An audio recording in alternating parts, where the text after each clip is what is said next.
Hello, Bronco fans and football fans everywhere. Welcome to Broncos Breakdown.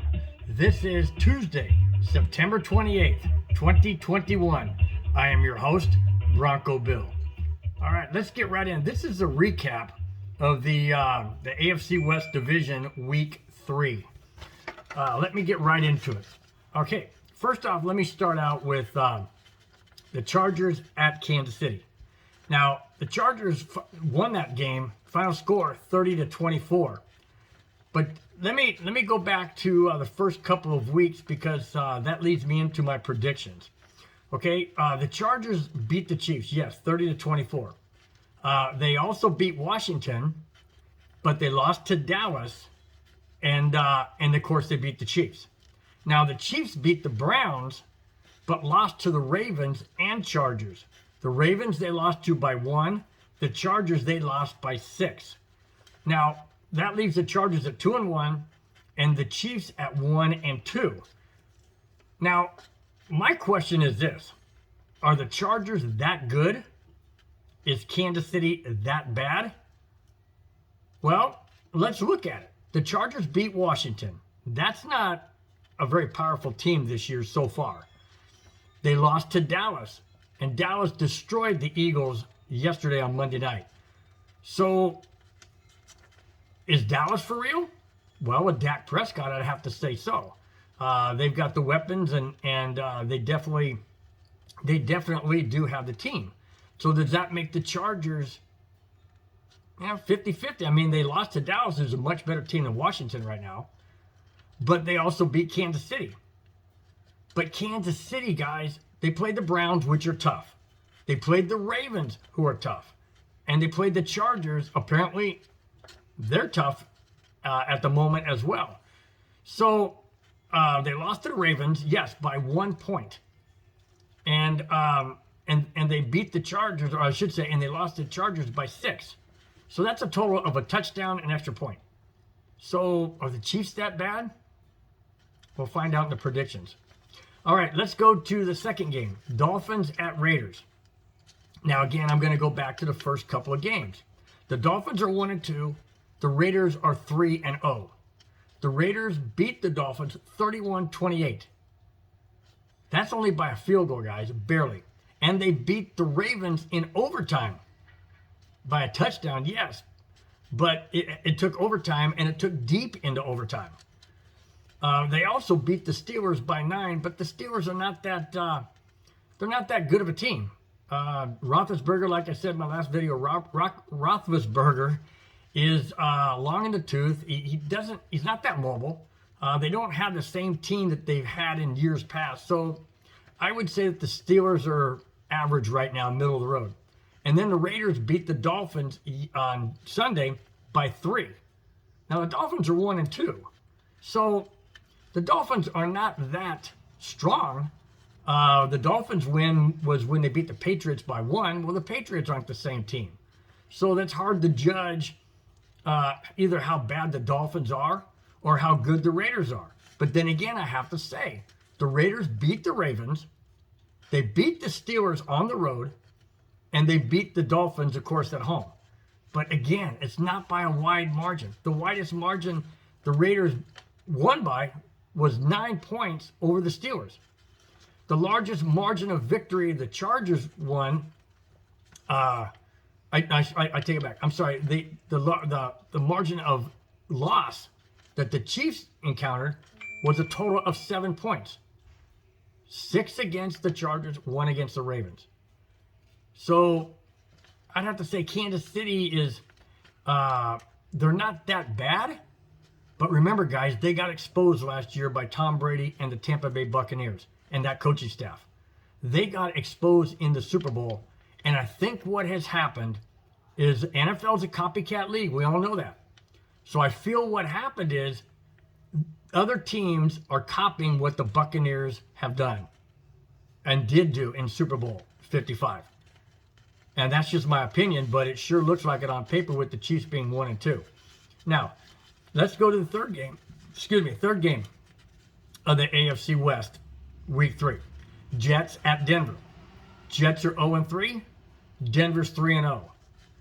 Denver beat the Jets, final score 26-0.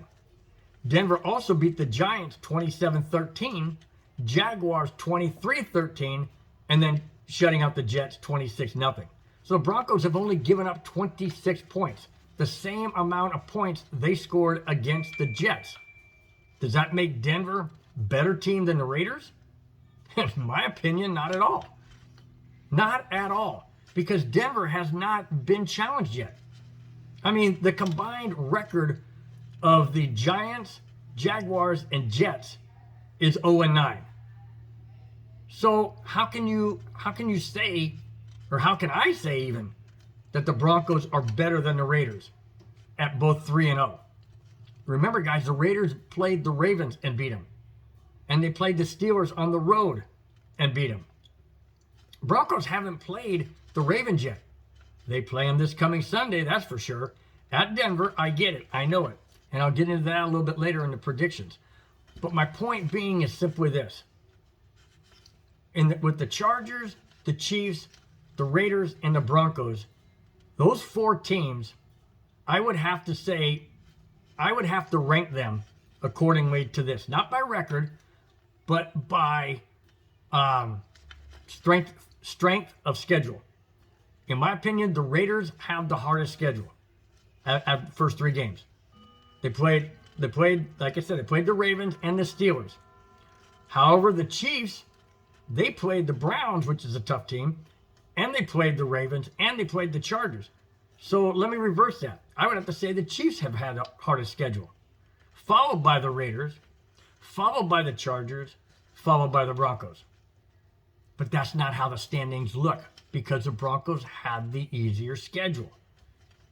So that takes me into my Week 4 predictions.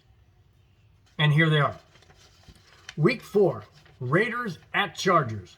Monday night, this coming Monday night, at LA, SoFi Stadium. Raiders are 3-0. Chargers are 2-1. Who do I think is going to win that game? Well, I'll tell you, the Raiders' defense is solid. That defense is outstanding. Now, the Charger defense against the Chiefs looked really good. They pressured Mahomes. They forced him to make mistakes. Mahomes threw a couple of interceptions. There was a fumble recovery.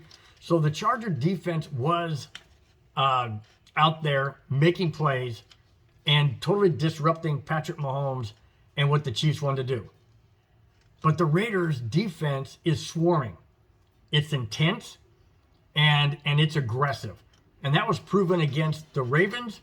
It was proven against the Steelers. And, of course, it was proven against the Dolphins. But the Dolphins were a little bit tough match for them by the Raiders only winning by 3. But that being said, in the NFL or in any sport, you only got to win by 1. And they won the game. Bottom line is, I say the Raiders beat the Chargers at SoFi based strictly and solely on the Raider defense. I mean, John Gruden has that team fired up and playing with passion. And if you've seen any of the Raider games like I have, that defense is intense. It's insane, like I said, and it is aggressive. And I don't see that changing on Monday night against the Chargers. And another footnote to that. The Raiders-Chargers game is always a rivalry. It's intense. It's electric. It's loud. The fans are going to be loud. And there's going to be Raider fans there. You know it. It's going to be like a college atmosphere. I say the Raiders win and go to 4-0. Let's go to the next game. Chiefs at the Eagles. Now, this is the easiest game of the 3. Obviously, Raiders-Chargers is a tough game. But the Chiefs at the Eagles. Now, the Eagles got the doors blown off them last night against Dallas. And Dallas is a different team with Dak Prescott. There's no doubt about it. He brings the energy. He brings the passion. He is their franchise quarterback. And he gets that Dallas team pumped up. He gets them focused. And that's what a starting quarterback and a franchise quarterback is supposed to do. But the Chiefs, in my opinion, are not as bad as their record indicates. Yes, they lost a heartbreaker to the Ravens, and they lost another heartbreaker to the Chargers. That one kind of stings a little bit because it was at Kansas City. And usually Kansas City doesn't lose at home. But that being said, I don't feel the Chiefs would lose to the Eagles. The Eagles are horrible. They are pathetic. They can't they can't beat themselves out of a brown paper bag at this point. So I see the Chiefs going on the road and beating the Eagles and evening their record at 2-2. All right, let's move into the final game of the AFC West Week 4. Baltimore Ravens at Denver Broncos, a 1:25 afternoon game Pacific time, 2:25 Denver time. Here is the test, guys, that the Broncos will face head on. A Ravens team that is absolutely going to be bringing it. The Ravens are going to be bringing everything they have in this game. Yes, Denver fans are going to show up. It's going to be an orange blackout. I guess I can't say blackout, but it's going to be an orange out. And it's going to be loud. It's going to be raucous. And Denver really has their hands full in this game. Like I said in my predictions several weeks back before the start of the season, I said the Broncos would go 3-0 and then lose to the Ravens. Have I changed my tune? I wish I could say I have, but I haven't. The Ravens are tough. They always play the Broncos tough. It's going to be a very, very loud stadium in favor of the Broncos, of course. I just have to put a point of emphasis on this game. We do not have Jerry Jeudy. He's out. We do not have Bradley Chubb. He's out. We don't have KJ Hamler.